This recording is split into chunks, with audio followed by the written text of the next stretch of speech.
The CBS Radio Mystery Theater presents...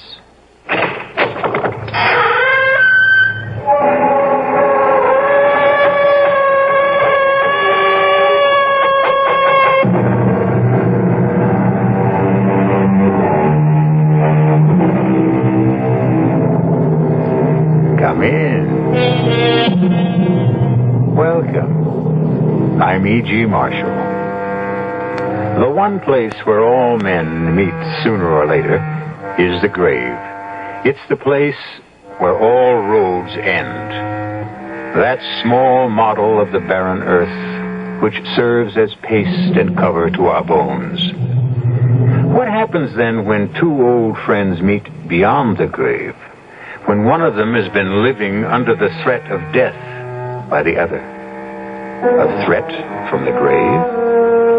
A threat made in a crowded courtroom more than 20 years ago. If not for you, Sammy, I'd have got away with it.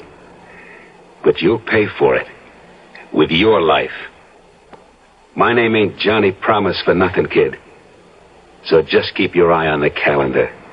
Count the days, one by one. Because I tell you, after I get mine, I'll see to it that you got no more than 1 month to live. Remember, Johnny let you have it straight from the grave.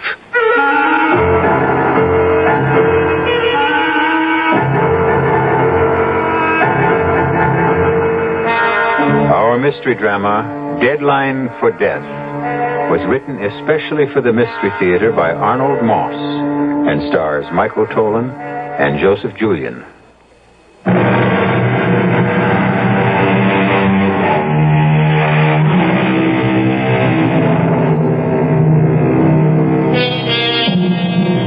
Was the threat Johnny Promise made some minutes ago an empty warning? Can a dead man moldering under the damp earth for 20 years doom the life of another man? Can a corpse, long dead, wreak vengeance on another human being from the immeasurable distance of another world? We're about to find out as Johnny Promise talks to his old friend, Sammy Rogers. Sam? Sam Rogers? Answer me, Sam. It's so dark here we can't see one another, but we can hear. There's nothing to be afraid of anymore. Sam? Why can't you leave me alone? Nobody's bothering you, Sam. Nobody. Just someone to talk to is all. Old friends, old time's sake. Nothing wrong in that, is there? Is there? Nice to talk over old times. Friendly. Makes me feel good. Besides, what else is there to do in this place? I don't want to talk, Johnny. Not again. Oh, don't be unfriendly, Sam. Not here. Get your kick some other way. Leave me alone. Stop torturing me. It's been finished all over for a long time. Oh, tell me again how it was. Just one more time. Like what went wrong on our bank job? How we had it worked out so good? How some way we goofed? How the cops broke in on us and we began to run? How the big one took a shot at me and I shot back and let that cop have it right through the head? How they all started to target in on me? How I called you for help? And how you ran away? And ran and ran and ran? You did manage to save your own little neck, didn't you? Tell it to me again, Sammy. You've heard it 1,000 times. I know, Sam, I know. And more than anything, I love the way you tell about the courtroom. That hot summer day, 20 years ago, back in the 50s. I'll never forget that one. Especially your part. You'll never forget it either. Because as long as we're here together, I won't let you forget, Sammy. I won't let you. Johnny Promo, also known as Johnny Promise, a jury of your peers has found you guilty of the murder of Officer Corcoran in the first degree. Are there any last words you would like to say before I pronounce sentence? Yes, Your Honor. But it's not for the court. It's for Sam Rogers, sitting over there, star witness for the prosecution. You saved your own skin, Sammy, by squealing about me to the DA. If not for you, I'd have got away with it. But you'll pay for it, Sammy boy, with your life. My name ain't Johnny Promise for nothing, kid. So keep an eye on the calendar. Count the days, one by one. Because after I get mine, I'll see to it that you get no more than a month to live. Order! Maybe less than a month, but not 1 minute more. Don't look so scared, Sammy. If you live past the month, you're safe. But I got a lot of friends and a lot of dough to toss around to those friends. Today you buy loyalty like you buy lamb chops, so don't count on more than a month. And when you get yours, remember Johnny Promise let you have it. Straight from the grave. Remember the date, Sam? The date the judge named for me to burn in the electric chair?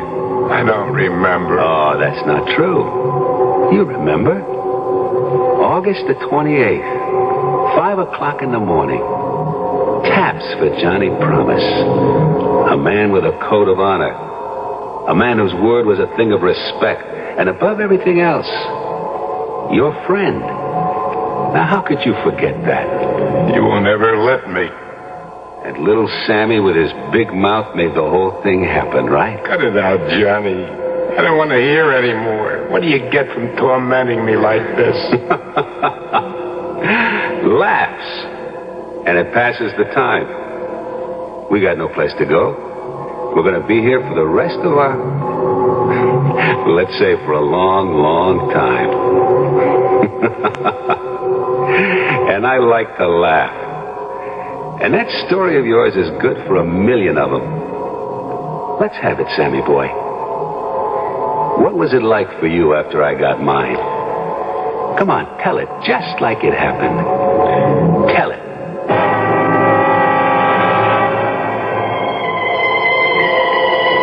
After the judge pronounced your sentence, I sat there in the courtroom like it was me he had sentenced. The cold sweat was pouring out of my body. I couldn't move. Could hardly breathe. All I could hear was your voice laughing and saying, "A month to live. 1 month to live." I knew for sure that within the month after you burned, you'd see to it somehow that I got mine.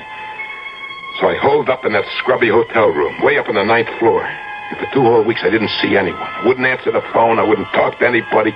I wouldn't open the door. Except for Linda. She was the only one I could trust. It's me, Sam. Come in quick. Here's your dinner, Sam. Thanks, Linda. And today's newspaper? September the 12th. 15 days since Johnny... You've got to stop thinking about it. Stop thinking about it. By 5 a.m. of the 28th, I'll be a dead man. And it could come at any time. In a week, tomorrow, in an hour. But you've taken care, sweetie. Nobody can get at you up here. And once you get past the 28th, you're a free man. Johnny said so, didn't he? Yeah, he did.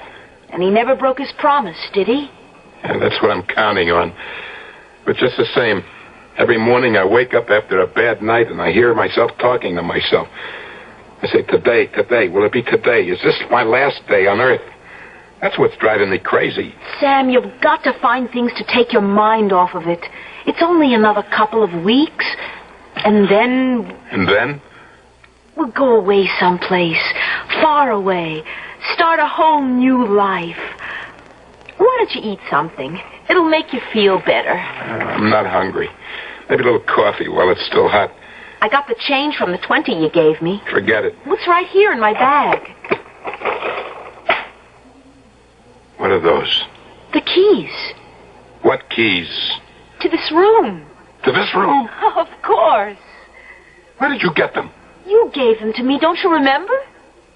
I never gave you any keys to this room. Who gave you those keys? I told you, Sam, you did. You lousy little liar. Ah! Where did you get those keys? I don't know what you're talking about. He even got to you. Oh, Sam, how could you think that He got to that crummy desk clerk first, didn't he? And then to you. And you had the duplicate made. Who made the payoff? I said, who made the payoff? Sam, you're insane. Why would I ever do anything to hurt you? Because for $500, $1,000, you'd do anything. Now get out of here, you little tramp, but fast. Oh, you're wrong, Sam. You're wrong. I love you. Get out. Oh, wait, Sam. I don't need you or anybody. Get out before I kill you.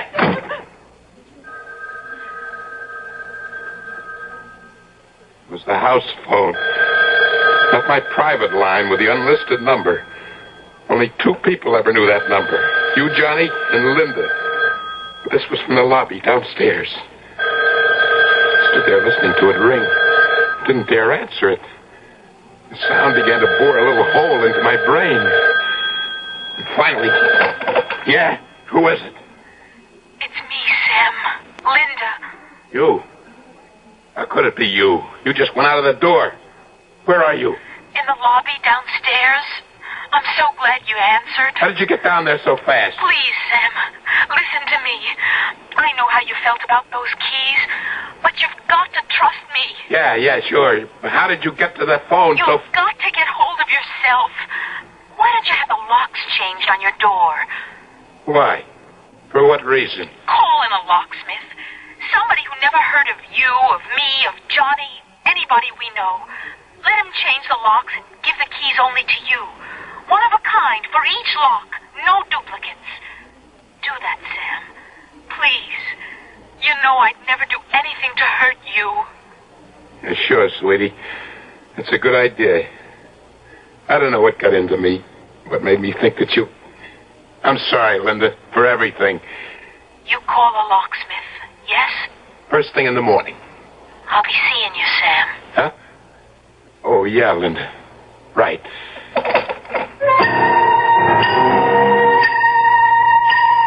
That was real tricky of you, Johnny. Leading me to suspect that Linda might be the one you'd pick to get me. After I put the phone down, an idea came to me. Hit me like a thunderbolt. Made the best sense of anything in the past couple of weeks. What was the point of living holed up like a rat? Like a sitting duck in that lousy hotel room, waiting, just waiting for you, Johnny, to make me a target for whoever you paid off to let me have it. For once you thought Johnny Promise is going to be outsmarted, right? For once you thought Johnny Big Mouth was going to meet his match. How could you have been so dumb? Why hadn't I thought of it before? All I had to do, Johnny, was to find out who it was you picked to put the finger on me. Once I knew who it was, I could take care of him before he ever got the chance to get to me. Pretty good thinking, Johnny, right? And I knew the first and best place to start looking. The bowling alley was one of the crowd's favorite hangouts. If your man was any place, Johnny, this was it. I noticed a couple of familiar faces. Hi, Benny. What's new? How's the wife? Hey, Tommy. Putting on a little weight, huh? Better take it easy with a beard. What do you say, Benny? How's the score? Still over 250? Every one of them. They just walked away, didn't they? Wherever you went, the guys moved away, turned their backs on you without a word. Like you were some kind of bad news, some kind of disease. Went to the bar to order a drink. A beer, Joey. You'd known Joey the bartender for years. He gave you your drink without so much as a word. I swallowed my beer, and as I did, I spotted Little Red Mike down at the other end of the bar. I never liked him from the first time I met him. And everybody knew he never liked you. Something about him, his beady little eyes looked at you like a rat. I walked over to him. Without saying anything, he started to move away from me. I grabbed him by the back of the neck. Don't you walk away from me, you little louse. I know what you're up to. Hey, let go of me. What do you think you're doing? It's you, ain't it? You're the one. You're the one he picked to do his job. What are you talking about? Get your hands off of me. I don't know what you're saying. You sniveling, two-faced rat. You thought I was afraid of you, huh? But I'll let you have it. This minute, before you get me. Johnny Promise's little stoolie. Keep your hands where they are, Mike. Hey, you're crazy, Sam. Johnny's dead. Put that gun down. Please. I don't know what you're thinking, but you're making a big mistake. Would a smart cookie like Johnny ever pick somebody like me to do what you're thinking? Put your gun down and frisk me. Come on. If you don't believe me, frisk me, Sammy. Okay. All right, so I made a mistake. But from now on, stay out of my way, understand? Whatever you say. But you really ought to take it easy. Because you know as well as I do, when your time comes, you'll go. Just like everybody else.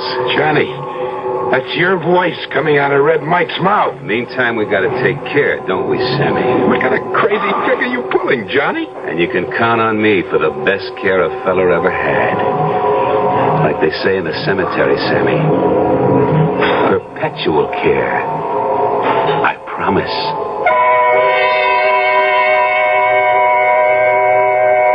There's a delicate little mechanism inside the heads of all of us. When you're threatened by an overpowering fear, for example, whatever or whoever is the cause of that fear turns the little machine on. And wherever you go, you see that person, hear his voice, feel his touch. Like what's happening to Sammy, right? Just how far and to what ends will the little machine drive Sam Rogers?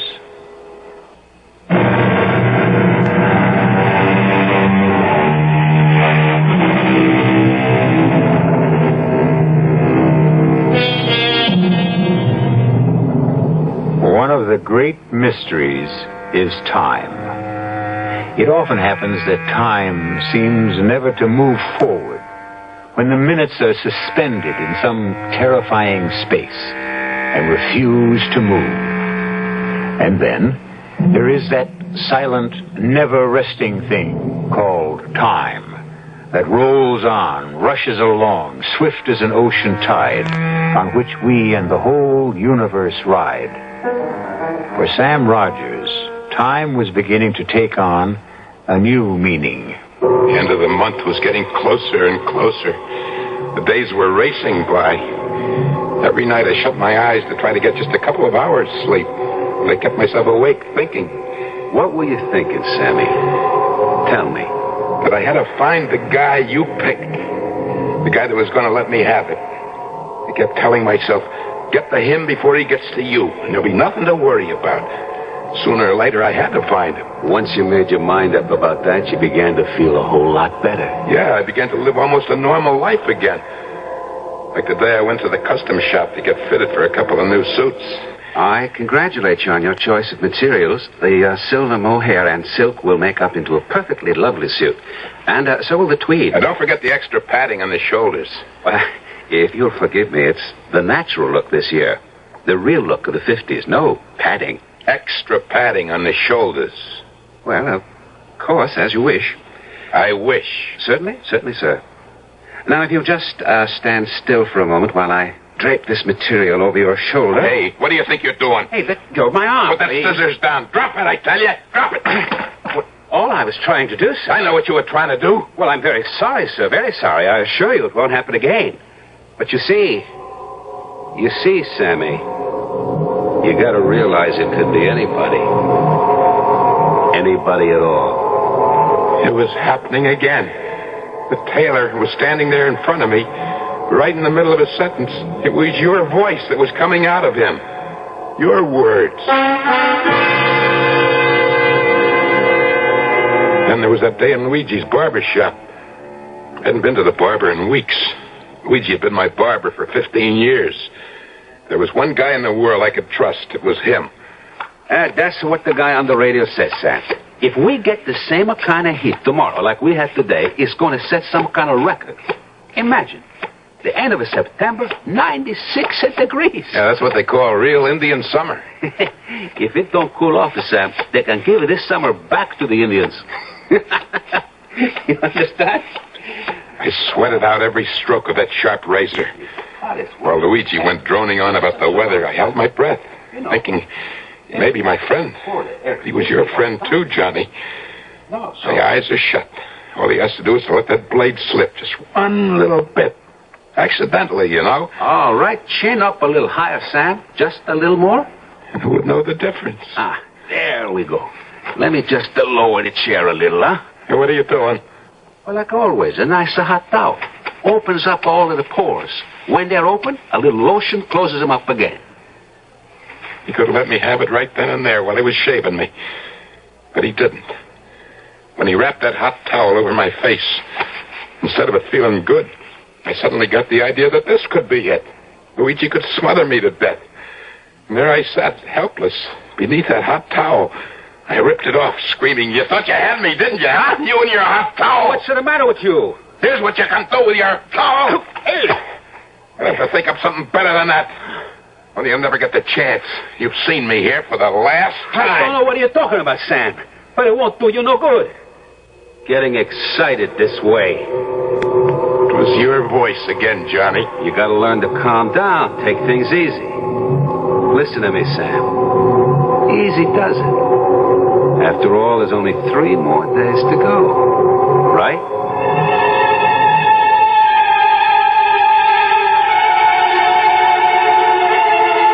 I raced all the way back to my hotel. I got to my room, I opened the door, and I slammed it shut.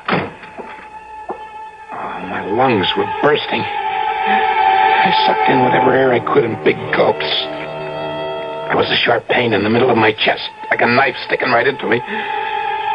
But I was safe. Nobody could get at me here. Never mind that idiotic idea of trying to find out who was supposed to put the finger on me. Just sit it out. Sit it out. Right here, I told myself. Play it safe. But when I looked around the room, I knew that I was not safe. Even here. There was a peculiar feeling about the place. You couldn't say exactly what it was until you looked to see what time it was. And then I saw that my little electric clock on the dresser was turned around with its face to the wall. And it was unplugged. In the bathroom, there was broken glass sitting on the sink. Somebody had been there, that's for sure. No maids. I never let the maids in. Maids or anybody else. Except Linda. Linda was right. She was right. I had to get those locks changed today without waiting another hour.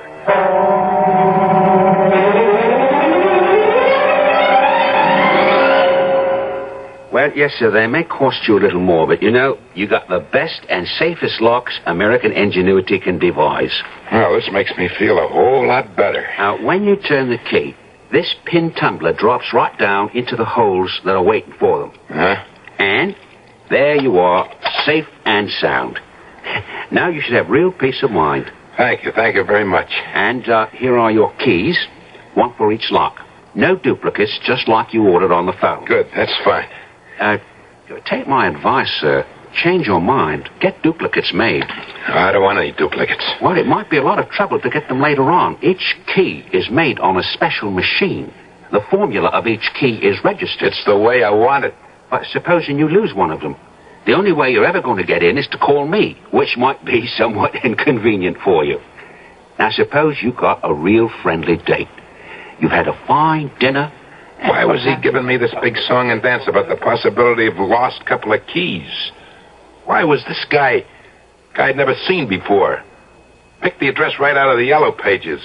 Why was he so anxious for me to order duplicate keys? And that's why I recommend you have another pair made. I have no intention of losing these keys. Well, no one ever wants to, but take my advice. I don't want your advice. And suddenly it hit me. This could be the guy you picked to get me. By some crazy coincidence. Who was he anyway? Somebody I'd picked out of the phone book. And that's why he was selling me this bill of goods about duplicate keys. The whole thing was a big put-on. Here's your money. Thank you. Well, whatever you say, you're the boss. Now get out of here. Get out before I throw you out. Well, if anything should happen, don't say I didn't warn you. A door you can't get into could turn out to be a matter of life and death. But maybe you're right. If someone really wants to get in there... I don't know how you did it, but that trick with the voices was driving me up the wall. I guess a little thing like a couple of keys is not going to stop them. We both know that, Sammy. Don't we? I was trapped. It was bad enough the way it was before. Now with the locks changed by this strange guy, the walls began closing in on me. The room got smaller and smaller. The air I tried to breathe burned my lungs. I threw open the window and took a deep breath. But it didn't do any good. It was like a fire inside of me. If I could only get a little sleep, I would try to face what the next day might bring. After a while, I went into the bathroom. You stepped into the shower, turned on the water, right? Hard. The spray of the shower felt good. It seemed to wash away all the crazy things you were feeling. You gave yourself a good, brisk rub down with a heavy bath towel. Till my skin tingled and glowed from the rubbing. You thought, I'll brush my teeth and hit the sack for a good night's rest. And then... And as I started to put the toothbrush into my mouth, there in the bathroom mirror, I saw something that blew my mind into little bits. The teeth I was brushing, the eyes that were watching what I did were not my teeth, not my eyes. They were not mine, Johnny. They were yours. I'll never see that face in that mirror again. And then, instead of panicking, the funniest thing happened. Everything suddenly became clear. For the first time in weeks, my thoughts were not confused. It all came into focus. For the first time, it got to me that I was letting the whole pattern of my life be spelled out by a dead man. And where the day before that idea would have hit you like a wallop in the pit of your stomach, where yesterday the idea would have made you dizzy and sick, right that minute, as you looked at the mirror you just smashed, you realized it didn't have to be this way, didn't you? It was a cinch from this point on. You'd been trying to rattle me, Johnny. But now I knew exactly what I had to do. That was to stay just where I was, with the door locked, till the month was up. Tell me how you caught the dateline of the newspaper that was lying on the bed. How you stared at it. How it kept moving towards you. The print grew bigger and bigger. It exploded at me. Today was September 27th. One more day. One more day, and the month would be over. And you, Johnny, would be out of my life forever. My head began to swim with excitement. Kept telling myself, live through this one day, Sammy, get through this night, and then 5 o'clock tomorrow morning, you've got it made. What made me so absolutely 100% sure? Simple. Johnny Promise never went back on his word, right? Right. I made a grab for the phone.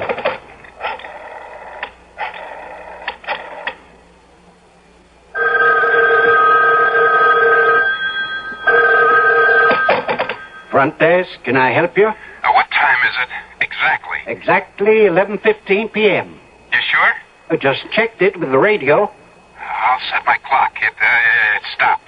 And today's the 27th? It'll be the 28th and 3/4 of an hour at midnight. And don't forget... Thank you very much. By the way, the young lady just came in. She's standing here at the desk. She'd like to talk to you. What young lady? Oh, your young lady. Put her on. How are you feeling, Sam? It couldn't be better. A couple hours more, it'll all be over. What are you doing down there in the lobby? I thought I'd be close in case you needed anything. Well, why don't you get us a couple of hamburgers and coffee? Right away. See you soon. He's feeling great, he says. Well, that's nice for a change. He's sure that in only a few hours he'll be a free man again. Poor guy. Why don't you tell him? I couldn't. I don't know what he'd do if he knew. Anyway, he'd never believe me. It might be the best way. Tell him the truth. How could I tell him that he's a very sick man? That his whole sense of time is mixed up, confused. That he doesn't know one day from another. In the state he's in, how could I possibly tell him that Johnny Promise actually went to the electric chair almost 3 years ago?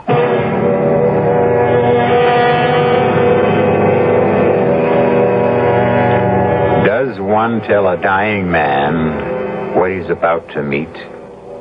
Or keep the secret from him? I suppose it depends on how you see death. If you look at it as a friend, you entertain it. If it comes as an enemy, you prepare to overcome it. Death has its greatest advantage when it comes as a stranger, as it may or may not be coming to Sam Rogers.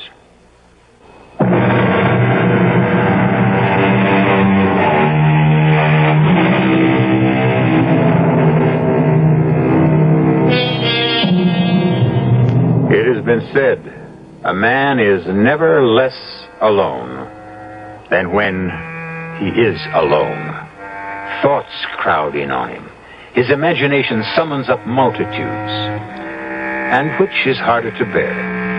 The fear of loneliness, or as in the case of Sam Rogers, the loneliness that comes from fear.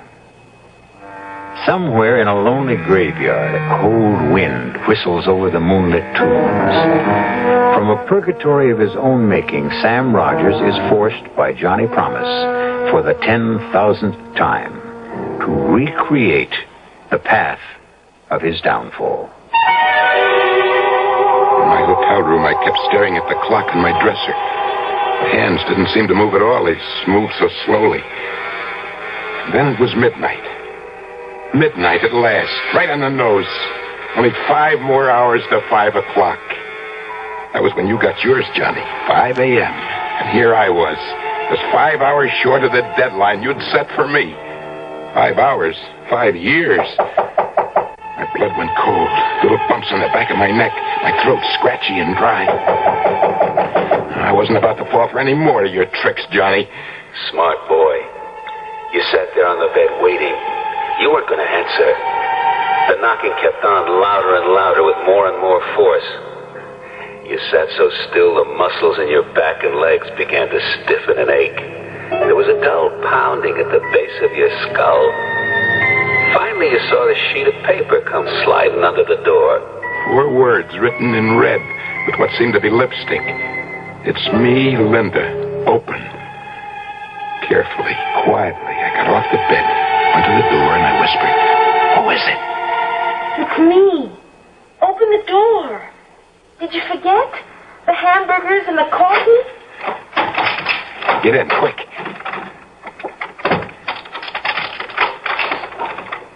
Are you all right? Fine. Here's your coffee. Light, the way you like it. And no sugar? No sugar. The rare hamburger is yours.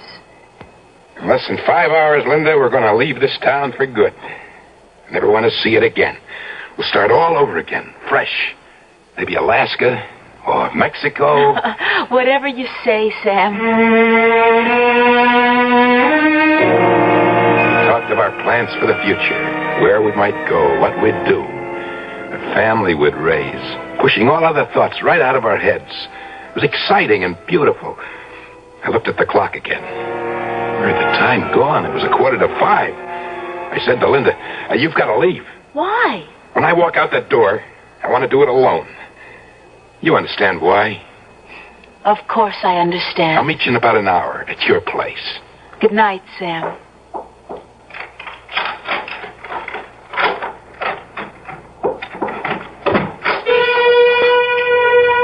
The next time I looked at the clock, it was a couple of minutes past 5.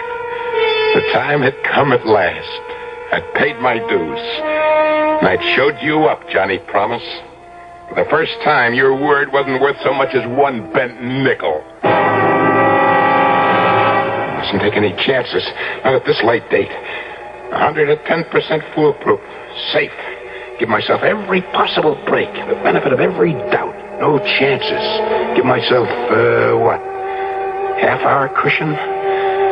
Wait till 5:30 at least. And beat it out of here. Fast and forever. And you hung on. Those last few minutes were the longest in your life, weren't they?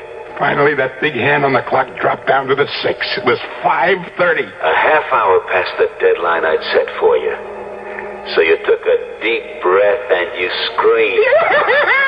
You lost, Johnny. You lost. Sammy outsmarted you. So rot away in your grave, bit by bit, piece by piece. Because I'm alive, Johnny. And I'm going to stay alive. But you, my friend, are dead. As dead as yesterday. 5:40. 20 minutes to 6. I turned the keys.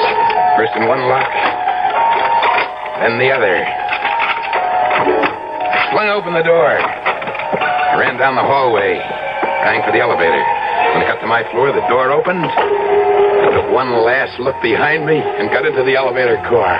But then you thought, the elevator man. Can I trust him? Was he dependable? Could he possibly?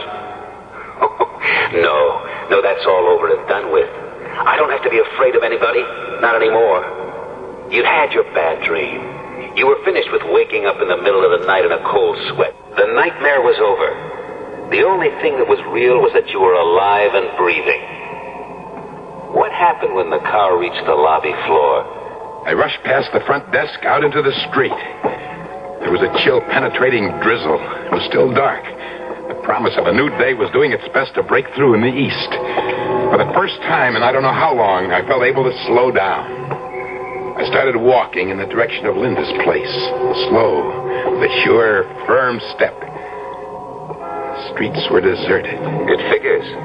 A Sunday morning, 5:45. Wonderful feeling, wasn't it?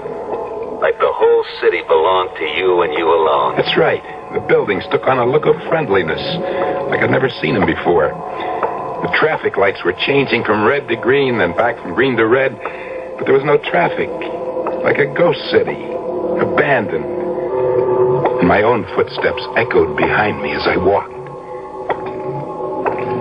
Was it my imagination? I thought I heard 2 pair of footsteps following mine.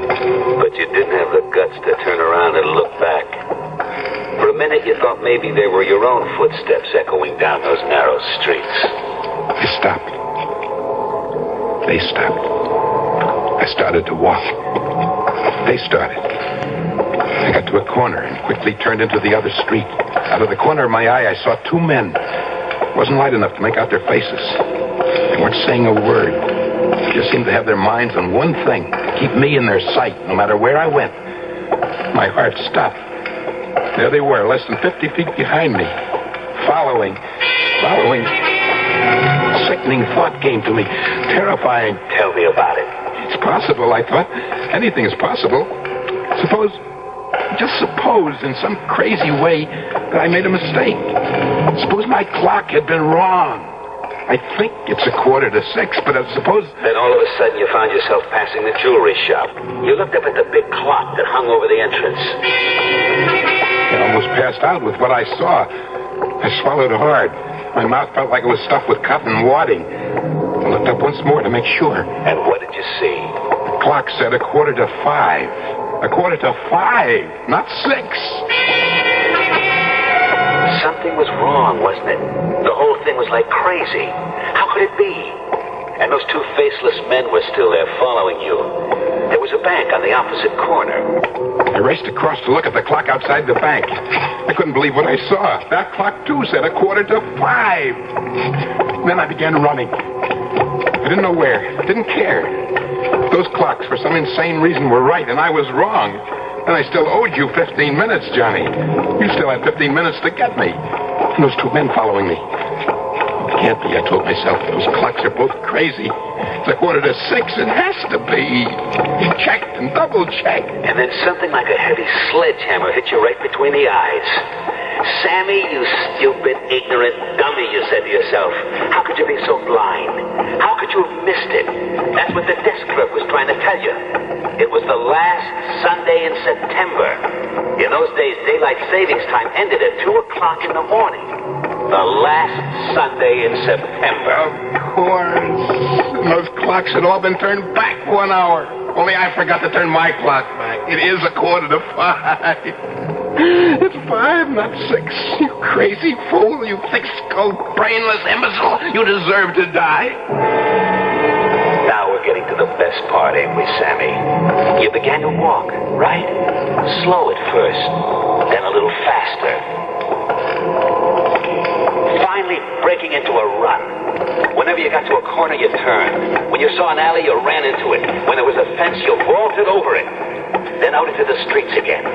But no matter what you did, wherever you went, those same 2 characters stuck to your tail. You couldn't shake them. They stuck right behind me, always the same 50 feet away. I kept running until I thought my sides would burst. And then way off in the distance, I heard the deep-throated bombs of a church bell striking the hour. I stopped running. I waited. Counted. 3,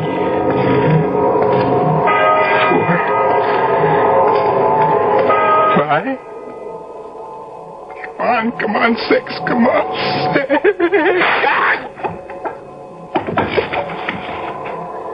That was it, Sammy boy. You doubled up and fell to the pavement. You never got to the count of 6, because there wasn't any 6. You dropped right there where you were standing, right? Your body crumpled up like a little rag doll. It was all over, just like I promised. Except for one thing. One little thing. Remember, Sammy? I remember. Tell me how it was, Sammy.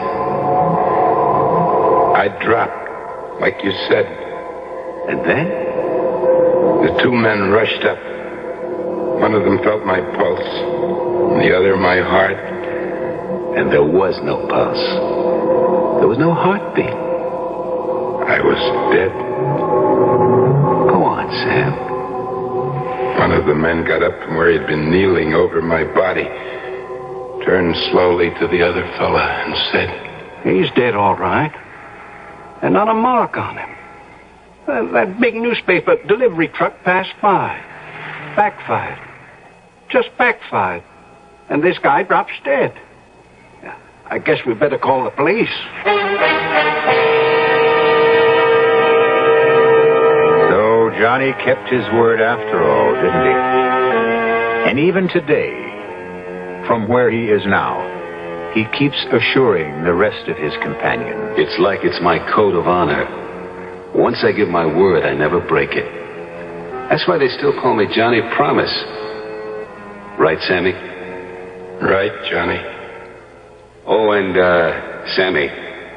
Yeah? Tomorrow I want you to tell me the whole story all over again. From the very beginning. Right? Right.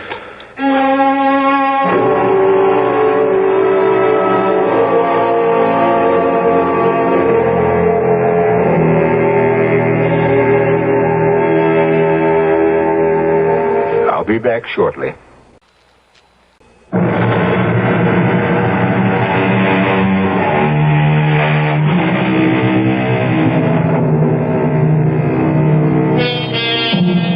You may recall that Johnny had promised he was going to give Sammy the best of care.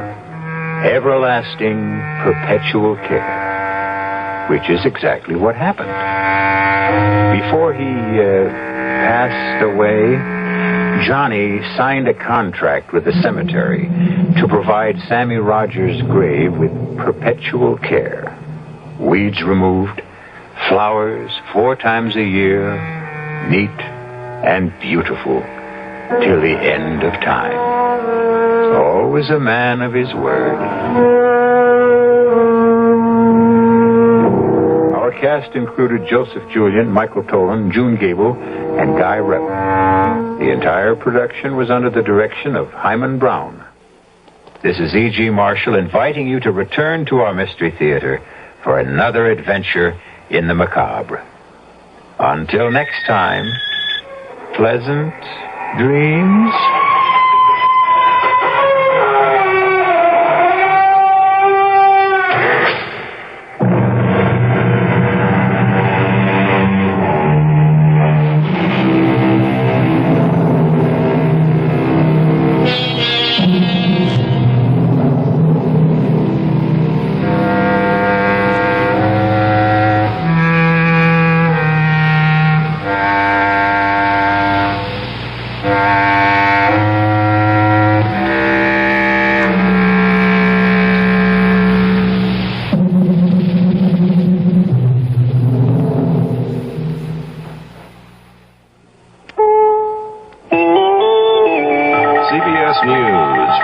Former President Richard Nixon are quoted as saying Mr. Nixon is terribly depressed. This is Doug Poling reporting on the CBS radio network. In a dispatch from San Clemente, California, the Washington Post quotes a friend of Mr. Nixon as saying he is terribly depressed and has much to be depressed about. The report says Mr. Nixon is concerned about his legal problems, expects to be indicted for his role in Watergate, and hopes for a pardon from President Ford to spare him a long ordeal in the courts. The friend said Mr. Nixon gets up early in the morning at his San Clemente home, sometimes wandering alone along the beach, rummaging through stacks of unanswered mail, or disconsolately playing the piano. The report contrasts with one given Wednesday by the president's daughter, Julie Eisenhower, who described her father as being in good spirits and doing fine. President Ford spent much of Thursday meeting with a group of economists. They gave the president a generally gloomy forecast for the immediate future, one of rising unemployment and only a modest slowing of inflation through the end of next year. In his closing statement to the group, President Ford said he cannot solve the nation's economic ills alone. This isn't a problem that only a president can solve. It's not a problem that only the Congress can solve. And it's certainly not a problem that any one element in our society can solve. So, in response to the recommendation of a bipartisan effort in the Senate, I determined that it should be undertaken, that it should be in the open so the American people could see firsthand the consensus as well as the divergence. Senate Democrats voted to stay in session until the end of the year, if necessary, to deal with anti-inflation legislation.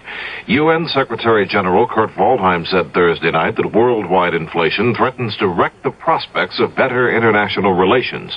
In his annual report to UN members, Waldheim said inflation is one of the most potentially dangerous problems facing the world. The FBI has released new figures on the crime rate in America. Fred Graham has a report. The new FBI figures show that last year the number of major crimes reported to the police shot up again, this time by 6%. From 4 million crimes reported in 1963, the total rose to 8.6 million last year. Since 1963, the crime rate almost doubled from 2,159 crimes per 100,000 Americans to 4,116. Last year, murder increased by 5%, up 42% in 5 years. Rape was up 10%, aggravated assault up 7%, robbery up 2%, auto theft up 5%, larceny up 5%, and burglary up 8%. In the big cities, crime increased hardly at all, but it was up by 9% in suburbia, 10% in rural areas. Tentative FBI figures for the first 3 months of this year show crime rising even faster, 15%. Fred Graham, CBS News, Washington. A U.S. Air Force plane, which broke the world speed record between New York and London on Sunday, will try to establish the mark for time between London and Los Angeles next week. The plane is an SR-71 reconnaissance jet. On Sunday, it flew between New York and London in 1 hour and 56 minutes, breaking the world's record. Next Wednesday, the same plane will try to travel the 5,600 miles between London and Los Angeles in less than 4.5 hours. This is Doug Poling, CBS News.